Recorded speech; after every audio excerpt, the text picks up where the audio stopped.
We're at the Bureau of Reclamation, the U.S. Bureau of Reclamation, and with me is Doug Lancaster, and Doug is in charge of what's a big operation that's going on right now, and that is the dredging of the Colorado River down near Morales Dam, onto the dam. And Doug, let's talk first of all about the dredging operation. Why do they do this dredging operation? What is the benefits of this operation? Well, in 1983, we had a major flood on the river, the Colorado River.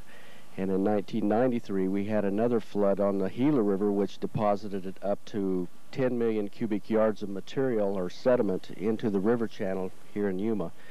The problem with that is that it has raised the bottom of the river, and it has reduced the flood carrying capacity of the river channel here on the lower end of the river.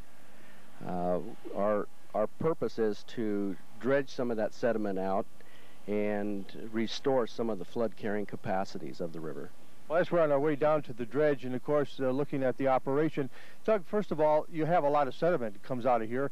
Maybe you can tell us cubic feet wise, but where is this going to? It's going quite a bit of ways in these pipes. Yeah, that's correct. We're currently pumping approximately 800 cubic yards per hour and as much as 18,000 cubic yards per day. And the material is being transported through a pipeline which starts here at the desalt plant area, and it travels up to 20,000 feet north to the ARAS drain site, which is on Cocopa land. Now, getting the sediment out of the river is not a hard job. It's getting the place to put that sediment, and you have to have cooperation of various agencies. That's correct. We've cooperated with both Cocopa and the Quechan tribes. Currently, the deposits are being made on the Quechan lands there at the ARAS site at an elevation that varies between 8 and 4 feet over a 280-acre site. We're looking at this dredge now. This is a huge, huge pipe, and this is a new dredge that you have. This thing swings back and forth with the use of cables.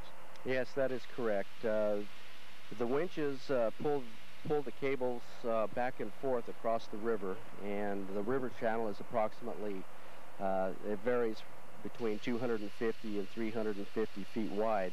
The dredge will swing from bank to bank all the way across, and that helps us move from side to side. Now, how deep will it go? We're currently dredging between 25 and 28 feet deep below the water surface. That's a lot of sediment, and these huge motors inside here. Yes, they're very big. They're Caterpillar V16s, and they consume a lot of fuel, in the neighborhood of 900 gallons per 8-hour shift, and we have 4 of those currently running. You don't have a large crew, but you have a very expert crew. Yes, we have a 7-man crew. That includes the foreman, 1 leverman, and then we have a dredge hand operator that stays on board the dredge that monitors the fluid levels on the equipment, and 2 dredge hand operators that stays on board with the boats. This will end about February of next year. That is correct. The current target is for February of 2001. Doug Lancaster, who heads the operation of the dredging of the Colorado River, a very important part, not only of agriculture, but of living around this river. And right here at the river, we're seeing all kinds of wonderful activity going on in this operation.